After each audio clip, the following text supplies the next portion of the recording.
ಇವತ್ತು ನಾವು ಇಂಗ್ಲಿಷ್ ಸಾಹಿತ್ಯದ ಸಾರ್ವಕಾಲಿಕ ಶ್ರೇಷ್ಠ ನಾಟಕಕಾರ ವಿಲಿಯಂ ಶೇಕ್ಸ್ಪಿಯರ್ ಅವರು ಬರೆದಿರುವಂತಹ ಅತ್ಯಂತ ಜನಪ್ರಿಯವಾದಂತಹ ಹಿಸ್ಟರಿಕಲ್ ಪ್ಲೇ ಅಥವಾ ಹಿಸ್ಟರಿಕಲ್ ನಾಟಕ ಅಂತಲೇ ಹೇಳ್ಬೋದು, ಜೂಲಿಯಸ್ ಸೀಸರ್.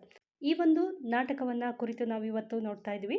ಈ ನಾಟಕ ಕೇವಲ ಒಬ್ಬ ವ್ಯಕ್ತಿಯ ಕಥೆಯಲ್ಲ, ಇದು ಅಧಿಕಾರದ ಹಪಾಹಪಿ, ನಂಬಿಕೆ ದ್ರೋಹ, ಅಚಲವಾದಂತಹ ದೇಶಭಕ್ತಿ ಮತ್ತು ಅಂತಿಮವಾಗಿ ಸಂಭವಿಸುವ ಮಹಾನ್ ದುರಂತದ ಕಥೆ ಅಂತಲೇ ಹೇಳ್ಬೋದಾಗಿರುತ್ತೆ.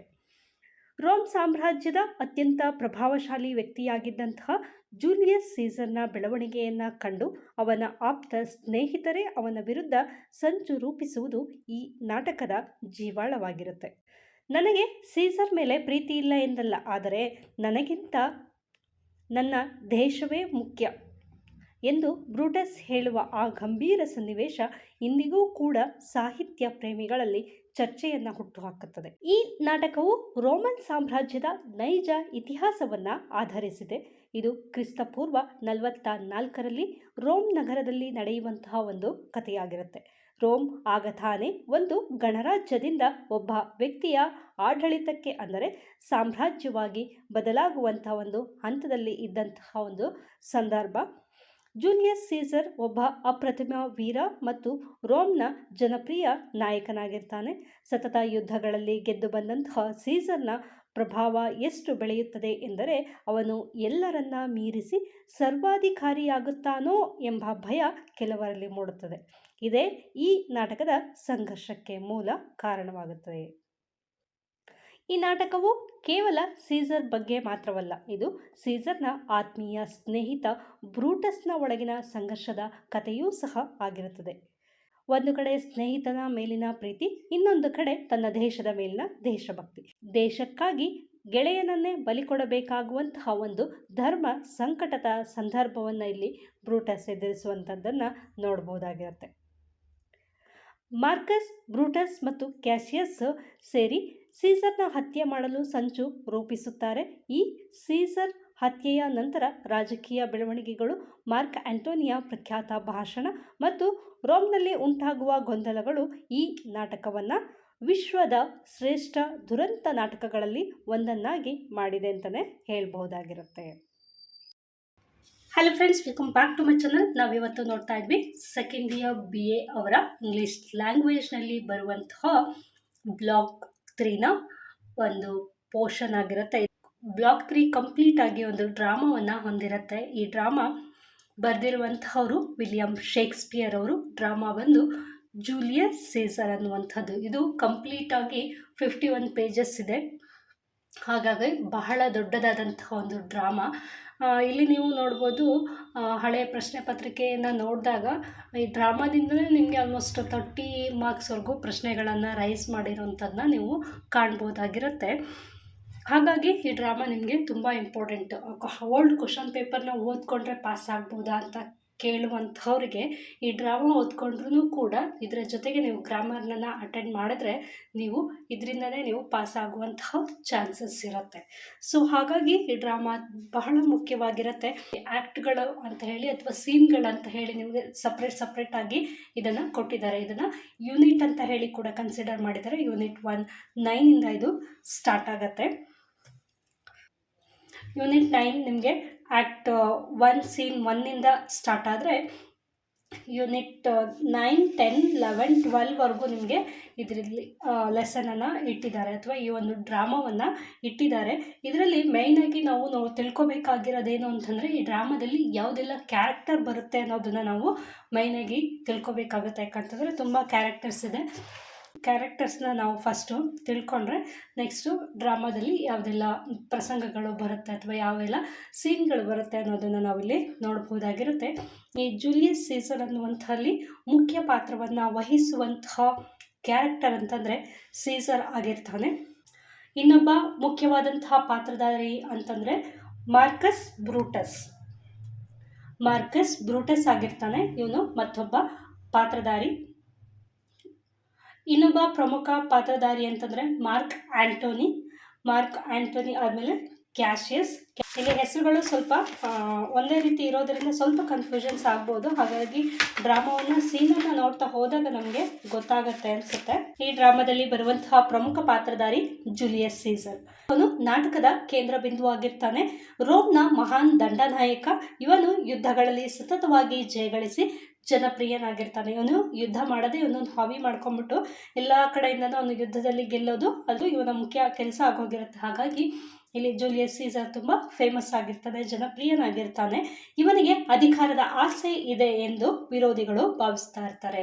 ಅಂದರೆ ಅವನೇನು ಈ ರೀತಿ ಯುದ್ಧಗಳನ್ನು ಎಲ್ಲ ದೇಶದ ಮೇಲೂ ಅವನು ಮಾಡ್ಕೊಂಡು ಹೋಗ್ತಾ ಇರ್ತಾನೆ. ಇದನ್ನು ನೋಡಿದಂತಹ ಜನಗಳು ಏನು ಅಂದ್ಕೊಂಡಿರ್ತಾರೆ ಇವನ ಬಗ್ಗೆ ಅಂತಂದರೆ ಇವನಿಗೆ ಅಧಿಕಾರದ ಆಸೆ ಇದೆ, ಅದಕ್ಕೋಸ್ಕರ ಅವನು ಈ ರೀತಿ ಯುದ್ಧಗಳನ್ನು ಮಾಡ್ತಾ ಇದ್ದಾನೆ ಅಂತ ಹೇಳಿ ಅಥವಾ ಅವನ ಕ್ಯಾರೆಕ್ಟರ್ಗೆ ವಿರುದ್ಧವಾಗಿ ಪ್ರತಿಬಿಂಬಿಸ್ತಾನೂ ಇರಬಹುದಾಗಿರುತ್ತೆ. ಯಾಕಂತಂದರೆ ಯಾರು ಆ ರೀತಿ ಅಂದ್ಕೊಳ್ತಾರೆ ಅಂದರೆ ಜೂಲಿಯಸ್ ಸೀಸರ್ನ ಯಾರು ಹೇಟ್ ಮಾಡ್ತಾರೆ ಅಥವಾ ಅವನನ್ನು ಯಾರು ವಿರೋಧಿಸ್ತಾರೆ ಅಂಥವರು ಈ ಒಂದು ಭಾವನೆಯನ್ನು ವ್ಯಕ್ತಪಡಿಸ್ತಾರೆ. ಹಾಗಾಗಿ ಇವನು ಅಹಂಕಾರಿಯಾಗಿ ಕಂಡರೂ ಸಹ ಜನರನ್ನ ಪ್ರೀತಿಸುವಂತಹ ನಾಯಕನಾಗಿ ಚಿತ್ರಿಸಲ್ಪಟ್ಟಿದ್ದಾನೆ. ಇವನು ಅಹಂಕಾರಿ ಹೌದೋ ಅಲ್ವೋ ಗೊತ್ತಿಲ್ಲ, ಆದರೆ ಅವನ ವಿರೋಧಿಗಳು ಇವನೊಬ್ಬ ಅಹಂಕಾರಿ, ಇವನು ಅಧಿಕಾರಕ್ಕೋಸ್ಕರ ಈ ಥರ ಎಲ್ಲ ಮಾಡ್ತಾ ಇದ್ದಾನೆ ಅಂತ ಹೇಳಿ ಅವನ ಬಗ್ಗೆ ನೆಗೆಟಿವ್ ಆಗಿ ಇಲ್ಲಿ ಫೀಡ್ ಮಾಡೋದನ್ನು ನಾವು ನೋಡಬಹುದಾಗಿರುತ್ತೆ. ಆದರೆ ಇವನು ಮೂಲತಃ ಆಗಿರೋದಿಲ್ಲ. ಇವನು ಅಹಂಕಾರಿಯಾಗಿ ಕಾಣಿಸ್ತಾನೆ, ಆದರೆ ಅಹಂಕಾರಿ ಆಗಿರೋದಿಲ್ಲ. ಇವನೊಬ್ಬ ಜನರನ್ನು ಪ್ರೀತಿಸುವಂತಹ ವ್ಯಕ್ತಿಯಾಗಿ ಕಾಣಿಸ್ಕೊಳ್ತಾನೆ. ನೆಕ್ಸ್ಟು ಇನ್ನೊಬ್ಬ ಮುಖ್ಯವಾದಂತಹ ಪಾತ್ರಧಾರಿ ಅಂದರೆ ಮಾರ್ಕಸ್ ಬ್ರೂಟಸ್. ಮಾರ್ಕಸ್ ಬ್ರೂಟಸ್ಸು ಸೀಸರ್ನ ಆಪ್ತ ಗೆಳೆಯ. ಇವನು ಮಾರ್ಕಸ್ ಬ್ರೂಟಸ್ ಅನ್ನುವಂಥವನು ಸೀಸರ್ನ ತುಂಬ ಕ್ಲೋಸೆಸ್ಟ್ ಫ್ರೆಂಡ್ ಆಗಿರ್ತಾನೆ, ಜೊತೆಗೆ ಆರ್ಮಿ ಆಫೀಸರ್ ಕೂಡ ಆಗಿರ್ತಾನೆ. ಇವನು ಅತ್ಯಂತ ಪ್ರಾಮಾಣಿಕ ಮತ್ತು ತತ್ವಜ್ಞಾನಿ ಆಗಿರ್ತಾನೆ, ಜೊತೆಗೆ ಆರ್ಮಿ ಆಫೀಸರ್ ಆಗಿರ್ತಾನೆ. ಸೀಸರ್ ಸರ್ವಾಧಿಕಾರಿ ಆದರೆ ರೋಮ್ನ ಪ್ರಜಾಪ್ರಭುತ್ವಕ್ಕೆ ಅಪಾಯವಾಗುತ್ತದೆ ಎಂಬ ಭಯದಿಂದ ವೈಯಕ್ತಿಕ ಸ್ನೇಹಕ್ಕಿಂತ ದೇಶ ಪ್ರೇಮ ಮುಖ್ಯ ಎಂದು ಭಾವಿಸಿ ಪಿತೂರಿಗಾರರ ಜೊತೆ ಸೇರಿರುತ್ತಾನೆ. ನಾಟಕದ ಅತ್ಯಂತ ಸಂಕೀರ್ಣವಾದಂತಹ ಒಂದು ಪಾತ್ರ ಅಂತ ಹೇಳ್ಬೋದಾಗಿರುತ್ತೆ. ಮಾರ್ಕಸ್ ಬ್ರೂಟಸ್ ಅನ್ನುವಂಥವನು ಜೂಲಿಯಸ್ ಸೀಸರ್ನ ಆಪ್ತ ಸ್ನೇಹಿತ, ಆದ್ರೂ ಕೂಡ ಅವನು ದೇಶಪ್ರೇಮಿ. ಸ್ನೇಹಕ್ಕಿಂತ ಹೆಚ್ಚಾಗಿ ಅವನು ದೇಶಕ್ಕೆ ಹೆಚ್ಚು ಪ್ರಾಮುಖ್ಯತೆಯನ್ನು ಕೊಡುವಂಥವನು.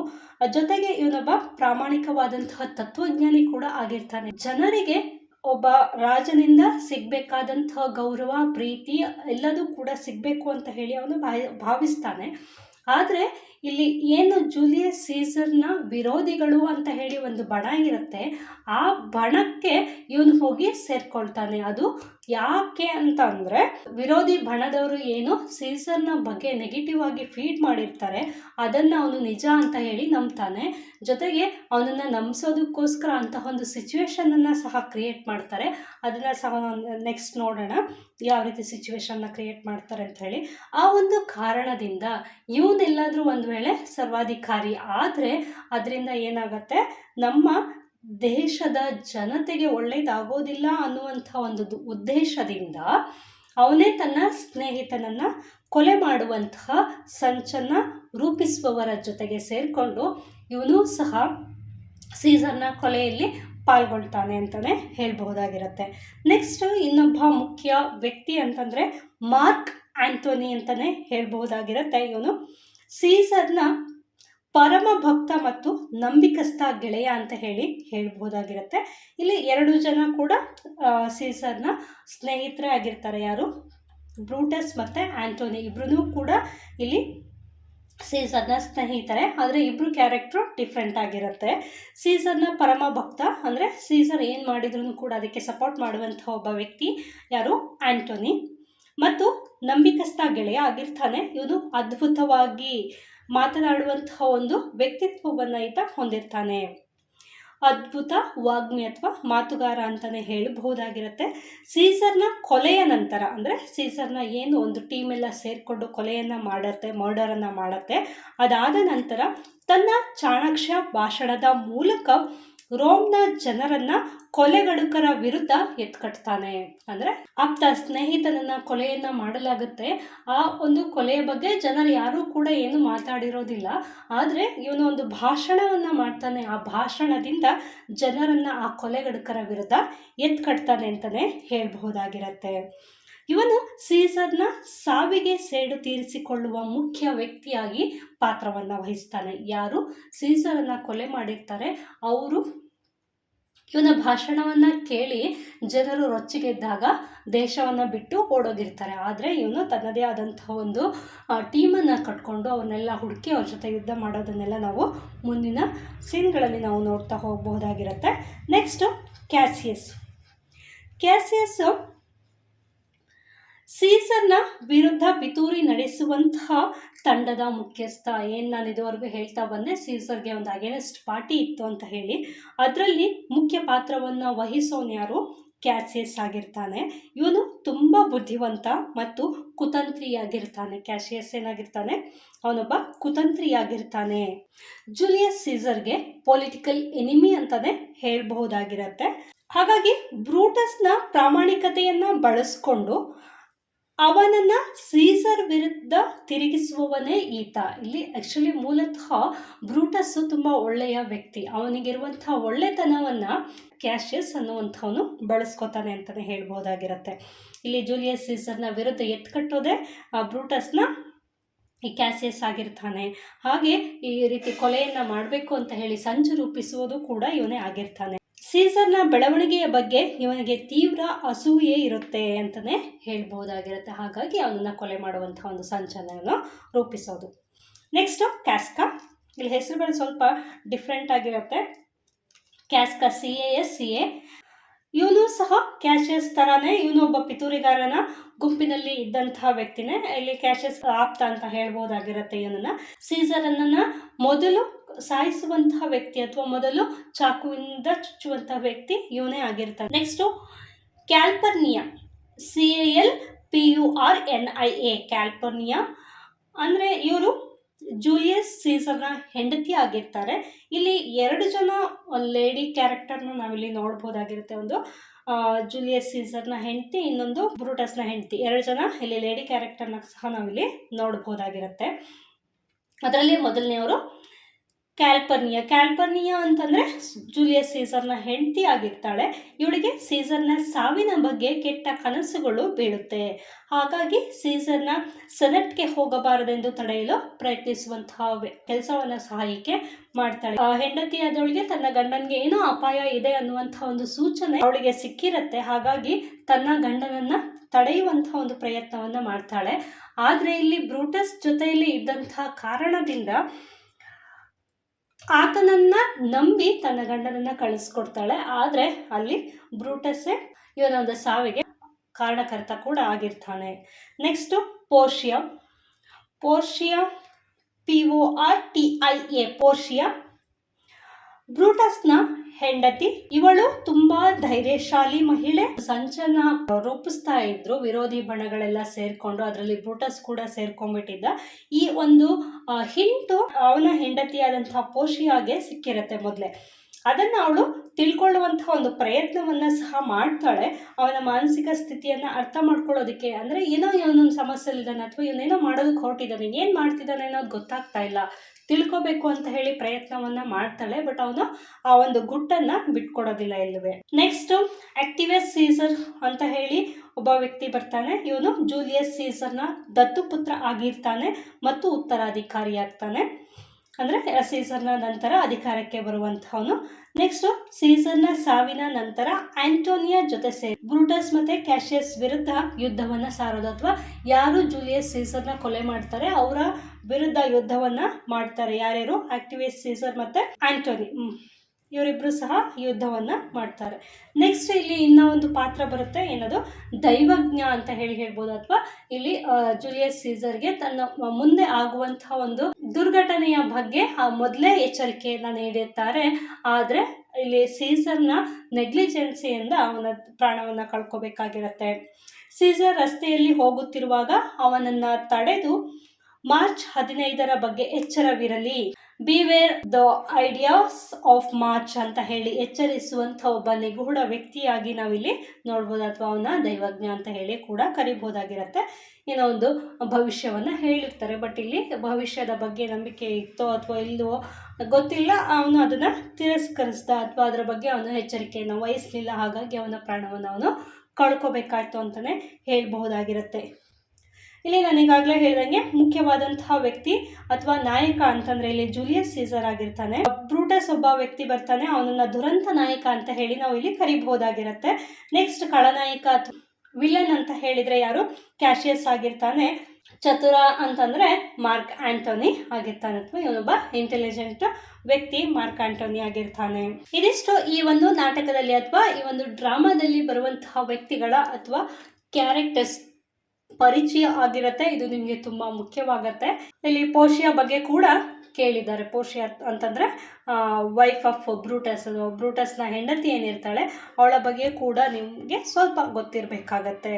ಇದಿಷ್ಟು ಪಾತ್ರದ ಪರಿಚಯ ಆಗಿರುತ್ತೆ. ಇನ್ನು ನೆಕ್ಸ್ಟ್ ಈ ಒಂದು ನಾಟಕದ ಸಾರಾಂಶವನ್ನ ನೋಡೋದಾದ್ರೆ, ಈ ಒಂದು ನಾಟಕ ಏನಿದೆಯಲ್ಲ ಜೂಲಿಯಸ್ ಸೀಸರ್ ಅನ್ನುವಂತಹ ನಾಟಕ ಅಧಿಕಾರ, ಸ್ನೇಹ, ದ್ರೋಹ ಮತ್ತು ದೇಶ ಪ್ರೇಮದ ನಡುವಿನ ಸಂಘರ್ಷವನ್ನ ಚಿತ್ರಿಸುತ್ತದೆ ಅಂತಾನೆ ಹೇಳ್ಬಹುದಾಗಿರುತ್ತೆ. ಮೊದಲಿಗೆ ಪಿತೂರಿಯ ಆರಂಭವನ್ನು ನಾವು ನೋಡಬಹುದಾಗಿರುತ್ತೆ. ಅಂದ್ರೆ ರೋಮ್ನ ದಂಡನಾಯಕನಾದಂತಹ ಜೂಲಿಯಸ್ ಸೀಸರ್ ಯುದ್ಧಗಳಲ್ಲಿ ಜಯಗಳಿಸಿ ಅತ್ಯಂತ ಜನಪ್ರಿಯನಾಗುತ್ತಾನೆ. ಅವನ ಈ ಬೆಳವಣಿಗೆಯನ್ನ ಕಂಡು ಕ್ಯಾಶಿಯಸ್ ಎಂಬ ರಾಜಕಾರಣಿಗೆ ಅಸೂಯೆ ಮತ್ತು ಭಯ ಉಂಟಾಗುತ್ತದೆ. ಸೀಸರ್ ಒಬ್ಬ ಸರ್ವಾಧಿಕಾರಿಯಾಗಿ ರೋಮ್ನ ಪ್ರಜಾಪ್ರಭುತ್ವವನ್ನ ನಾಶಪಡಿಸುತ್ತಾನೆ ಎಂದು ಕ್ಯಾಶಿಯಸ್ ನಂಬುತ್ತಾನೆ. ಇಲ್ಲಿ ಮೊದಲ ಸೀನ್ ನಲ್ಲಿ ಏನಿರುತ್ತೆ ಅಂತಂದ್ರೆ, ರೋಮ್ನ ದಂಡನಾಯಕನಾಗಿರುವಂತಹ ಜೂಲಿಯಸ್ ಸೀಸರ್ ಯುದ್ಧದಲ್ಲಿ ಜಯಗಳಿಸಿ ಅತ್ಯಂತ ಜನಪ್ರಿಯನಾಗಿರೋದನ್ನ ಇವರು ಒಪ್ಕೊಳ್ಳೋದಕ್ಕೆ ರೆಡಿ ಇರೋದಿಲ್ಲ. ಜೊತೆಗೆ ಅವನು ಏನು ಈ ರೀತಿ ಬೆಳವಣಿಗೆಯನ್ನು ಹೊಂದ್ತಾ ಇದ್ದಾನೆ, ಎಲ್ಲ ಯುದ್ಧದಲ್ಲೂ ಜಯವನ್ನ ಗಳಿಸಿ ಬೆಳವಣಿಗೆಯನ್ನು ಹೊಂದ್ತಾ ಇದ್ದಾನೆ, ಅದನ್ನ ಕಂಡು ಇಲ್ಲಿ ಕ್ಯಾಶಿಯಸ್ಗೆ ಹೊಟ್ಟೆ ಕಿಚ್ಚು ಸ್ಟಾರ್ಟ್ ಆಗಿರುತ್ತೆ, ಅಥವಾ ಅಸೂಯೆ ಭಯ ಕೂಡ ಉಂಟಾಗಿರುತ್ತೆ ಅಂತಾನೆ ಹೇಳ್ಬಹುದಾಗಿರುತ್ತೆ.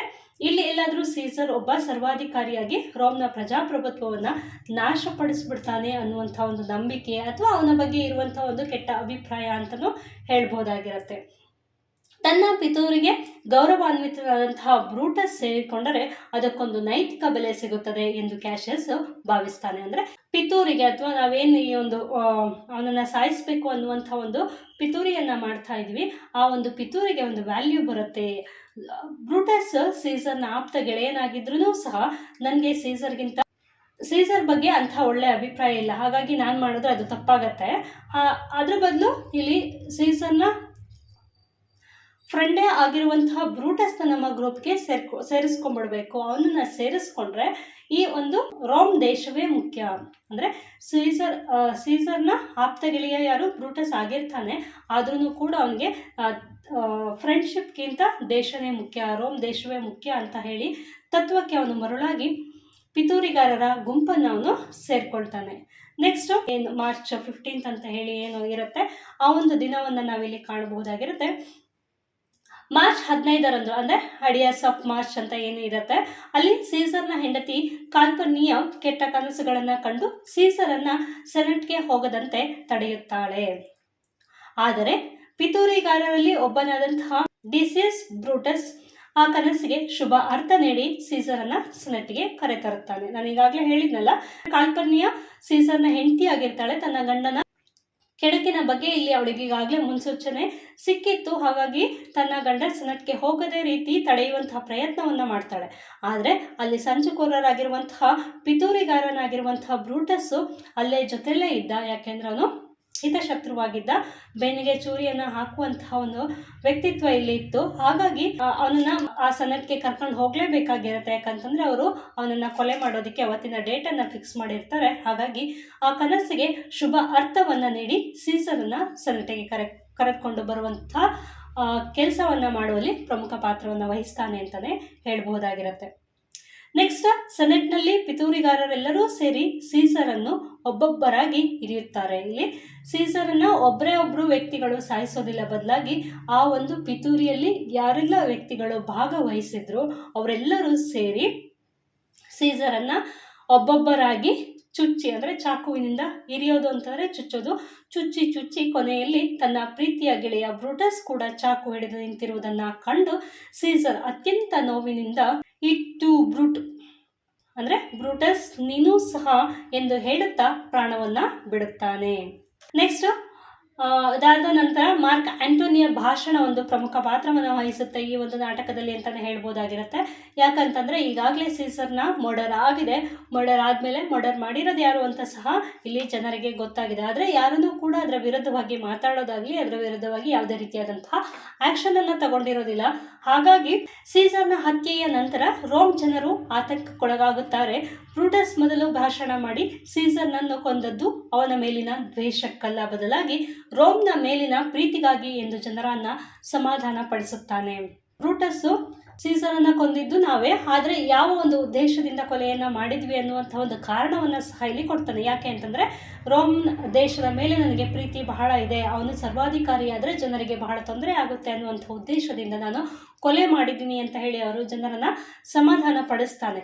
ಆದರೆ ನಂತರ ಬಂದಂತಹ ಮಾರ್ಕ್ ಆಂಟೋನಿ ತನ್ನ ಚಾಣಾಕ್ಷ ಭಾಷಣದ ಮೂಲಕ ಜನರ ಮನಸ್ಸನ್ನು ಬದಲಾಯಿಸುತ್ತಾನೆ. ಅವನು ಸೀಸರ್ನ ಉದಾರತೆ ಮತ್ತು ಸೀಸರ್ ತನ್ನ ಆಸ್ತಿಯನ್ನು ಜನರಿಗೆ ಬರೆದಿಟ್ಟಿರುವ ವಿಲ್ಲನ್ನು ಓದಿ ತೋರಿಸುತ್ತಾನೆ. ಇದರಿಂದ ಕೆರಳಿದ ರೋಮ್ ಜನರು ಬ್ರೂಟಸ್ ಮತ್ತು ಕ್ಯಾಶಸ್ ವಿರುದ್ಧ ತಿರುಗಿ ಬೀಳ್ತಾರೆ. ಇಲ್ಲಿ ಒಂದು ಹಂತದಲ್ಲಿ ಸೀಸರ್ನ ಕೊಂದಿದ್ದು ಸರಿ ಅಂತ ಹೇಳಿ ಜನರನ್ನು ಒಪ್ಪಿಸಲಾಗಿತ್ತು, ಯಾರು ಬ್ರೂಟಸ್ ಅನ್ನುವಂತಹ ವ್ಯಕ್ತಿ.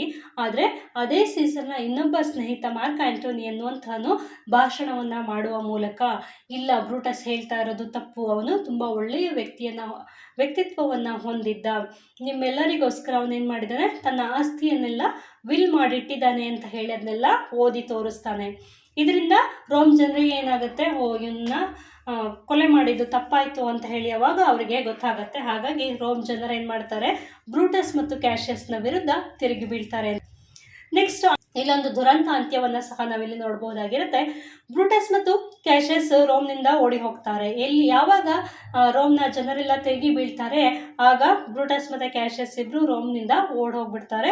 ಇತ್ತ ಸೀಸರ್ನ ದತ್ತುಪುತ್ರನಾದಂತಹ ಆಕ್ಟಿವಿಯಸ್ ಮತ್ತು ಆಂಟೋನಿ ಸೇರಿ ಒಂದು ಸೈನ್ಯವನ್ನು ಕಟ್ತಾರೆ. ಬ್ರೂಟಸ್ ಮತ್ತು ಕ್ಯಾಶಿಯಸ್ ಓಡಿ ಹೋದ್ರೂ ಕೂಡ ಅವ್ರನ್ನ ಬಿಡದೆ ಅವರ ಬೆನ್ನತ್ತಿ ಅವರ ಮೇಲೆ ಯುದ್ಧವನ್ನು ಸಾರ್ತಾರೆ. ಆಗ ಫಿಲಿಪ್ಪಿ ಅನ್ನುವಂಥ ಒಂದು ಜಾಗದಲ್ಲಿ ಯುದ್ಧವನ್ನು ಮಾಡಿ ಬ್ರೂಟಸ್ ಮತ್ತು ಕ್ಯಾಶಿಯಸ್ ಇಬ್ಬರನ್ನ ಸಹ ಸೋಲಿಸ್ತಾರೆ ಅಂತಲೇ ಹೇಳ್ಬೋದು. ಸೋಲು ಖಚಿತವಾದಂತಹ ಸಂದರ್ಭದಲ್ಲಿ ಕ್ಯಾಶಿಯಸ್ ಮತ್ತು ನಂತರ ಬ್ರೂಟಸ್ ಆತ್ಮಹತ್ಯೆಯನ್ನು ಮಾಡ್ಕೊಳ್ತಾರೆ. ಅವರು ಯುದ್ಧವನ್ನು ಮಾಡಿ ಎದುರಿಸುವಂತಹ ಪ್ರಯತ್ನವನ್ನು ಮಾಡ್ತಾರೆ ಬ್ರೂಟಸ್ ಮತ್ತು ಕ್ಯಾಶಿಯಸ್. ಆದರೆ ಆ ಯುದ್ಧದಲ್ಲಿ ಸೋಲನ್ನೇ ಅನುಭವಿಸುವಂಥ ಪರಿಸ್ಥಿತಿ ಬರುತ್ತೆ. ಆಗ ಯಾವಾಗ ನಾವು ಸೋಲೋದು ಖಚಿತ ಅಂತ ಹೇಳಿ ಗೊತ್ತಾಯ್ತೋ ಆಗ ಒಂದು ವೇಳೆ ಇವರು ನಮ್ಮನ್ನು ಹಿಡ್ಕೊಂಡು ಹೋಗಿ ರೋಮ್ ಜನತೆಗೆ ಏನಾದರೂ ಕೊಟ್ಟರೆ ಅವ್ರು ನಮ್ಮನ್ನ ಸುಮ್ಮನೆ ಉಳಿಸಲ್ಲ ಅಂತ ಹೇಳಿ ತಿಳಿದು ಇಬ್ಬರೂ ಏನು ಮಾಡ್ತಾರೆ, ತಮ್ಮನ್ನು ತಾವೇ ಹತ್ಯೆಯನ್ನು ಮಾಡ್ಕೊಳ್ಳೋದನ್ನು ನೋಡ್ಬೋದಾಗಿರುತ್ತೆ. ಬ್ರೂಟಸ್ ಸತ್ತಾಗ ಮಾರ್ಕ್ ಆಂಟೋನಿ ಅವನ ದೇಹದ ಮುಂದೆ ನಿಂತು ಗೌರವವನ್ನು ಸಹ ಸಲ್ಲಿಸ್ತಾನೆ. ಯಾಕೆಂತಂದರೆ ಅವನು ಮಾಡಿದಂತಹ ಕೆಲಸ ಒಳ್ಳೆಯದೇ ಆಗಿತ್ತು, ಆದರೆ ಅಂಥ ಒಂದು ಡಿಸಿಷನ್ನ ತಗೋಬಾರ್ದಿತ್ತು. ಹಾಗಾಗಿ ಇವನೊಬ್ಬನೇ ಎಲ್ಲ ಪಿತೂರಿಗಾರರಲ್ಲಿ ಅತ್ಯಂತ ನಿಷ್ಠಾವಂತ ಮತ್ತು ಪ್ರಾಮಾಣಿಕ ವ್ಯಕ್ತಿ. ಯಾಕೆ ಅಂತಂದರೆ ಇವನು ವೈಯಕ್ತಿಕ ದ್ವೇಷಕ್ಕಾಗಿ ಅಲ್ಲದೆ ದೇಶದ ಒಳಿತಿಗಾಗಿ ಈ ಕೃತ್ಯ ಎಸಗಿದನು ಎಂದು ಹೊಗಳುತ್ತಾನೆ.